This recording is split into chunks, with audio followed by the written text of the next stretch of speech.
The other day, I was playing Mario Kart and messing around in time trials. I had to go do something else for a little bit, so I just left the game running, but when I got back, I was in a completely different place. I was recording while it happened, so after reviewing the footage, I discovered that I had actually been pushed by this car almost all the way down this stretch of road. I was fascinated by this and started thinking, how far can you move in Mario Kart 8 Deluxe without touching the controller? First, let's set some ground rules. When I say distance, I don't mean the amount of time that you stay in motion, I mean the literal distance that you move along the track. Now you might be saying, how on earth are you going to measure distance in a video game? It's not like you can just pull out a ruler. This is a good point, but the key thing to note here is that we don't actually need to know the distance that each takes us, just the relative lengths between them. This means that I can later drive along the same paths that I took during the tests and time it. As long as I use the same kart combination and drive at the same speed every time, we will be able to use the time to determine which ones are longer. On some courses, there might be things along the original path that prevent me from maintaining a consistent speed, like boost panels. In this case, I'll determine a different part of the track with equivalent distance using a 3D model of it and then time my kart there.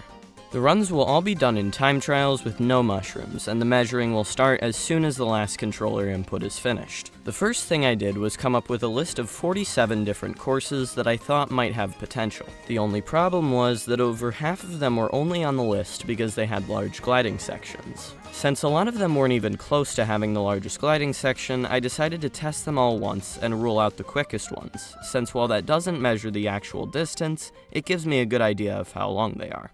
After doing this, I was only left with 5 glider tracks, which was a lot more reasonable than the 28 I had before. Now, on to the actual tests. The first track I tested was Shy Guy Falls. This course has a fairly large glider section, which by itself isn't all that impressive. However, when combined with the fast-moving water current section right before it, it seems a lot more promising. While I thought that it might be possible to combine these two sections, upon actually trying, I discovered that the water just barely doesn't push you far enough, which is really annoying.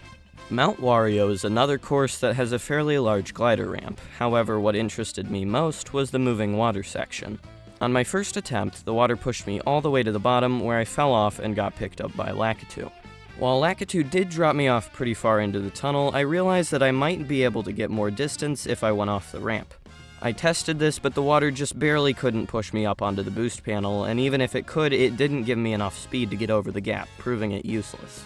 Next up, we have N64 Rainbow Road, which is really simple, having a lot of boost panels before a large glider ramp. Moving on to the courses that inspired this video, Toad's Turnpike and Shroom Ridge. The reason that these are so important is because they both have these vehicles that drive all over the road. Normally, when you hit a moving object, such as this car, you get flung up into the air and spin out. However, if you hit one at a lower speed, it will just push you along. The annoying side effect of this is that when you try and simply sit in front of a car, you will get pushed off to the side, even on very slight turns. I tried getting on top of the cars to see if maybe I could just sit on top of them for an entire race, but it turns out that you don't actually stay on top of the car, you just slide off. I also tried gliding from this ramp and landing on top of this bus in the hopes that I could wedge myself into this crevice here, but I still slid off. I eventually gave up on trying to stay on top of any sort of vehicle and just decided to try to have one push me as far as possible. After a bit of preliminary testing, I determined that the longest stretch you could possibly do was right here on Toad's Turnpike.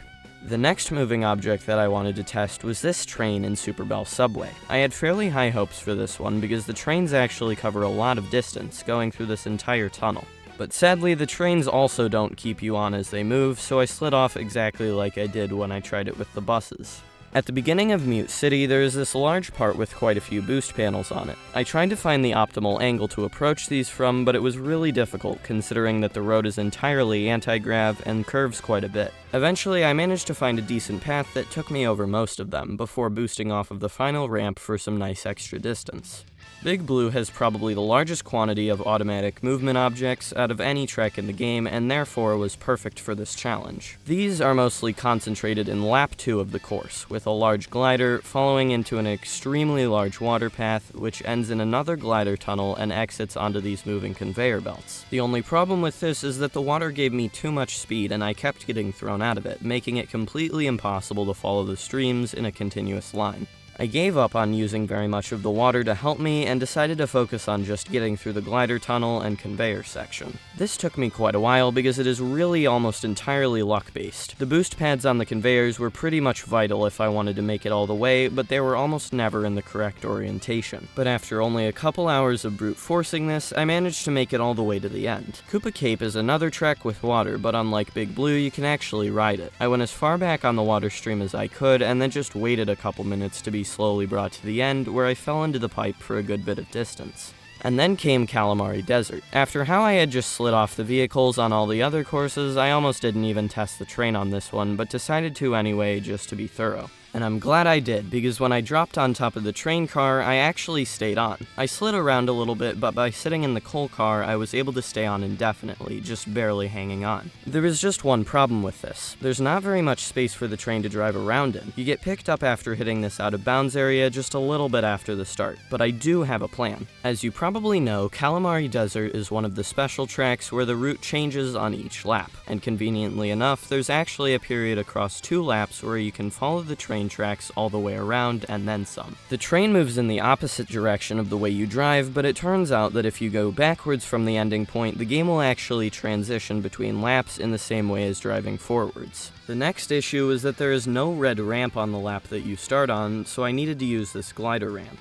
This was insanely hard, as I not only had to get off the glider with perfect timing, but land on the train going at a perfect speed, manage to turn around, and then wedge myself in the coal car going fast enough to even make this strategy worthwhile. But finally, just as I was about to give up, I made it on. I got to the coal car spot really quickly, and from there I just had to wait and hope I stayed on. And even though I was incredibly close to falling off at some points, the cart held on until the very end. The final method of this video is DK Mountain, which has this absolutely gigantic glider section. This thing is huge, going all the way up the length of the track, but luckily it's not much more complicated than that. Now that I've exhausted all my ideas, it's time to calculate the distance that each of these methods takes you. I gave an overview of my procedure for calculating this at the beginning of the video, but I won't really go into the exact system I use for this because it's kinda complicated and doesn't really matter all that much. After double checking the results, the train in Calamari Desert turned out to be the longest. It was actually extremely close between Calamari and DK Mountain, but the train ride was longer by about 15%. If you enjoyed this video, please like and subscribe, because I am a channel that is trying to grow and likes help get this video recommended to more people. I will try to make similar content to this in the future, and you'll most likely only see my videos again if you are subscribed. Thank you, and have a nice day.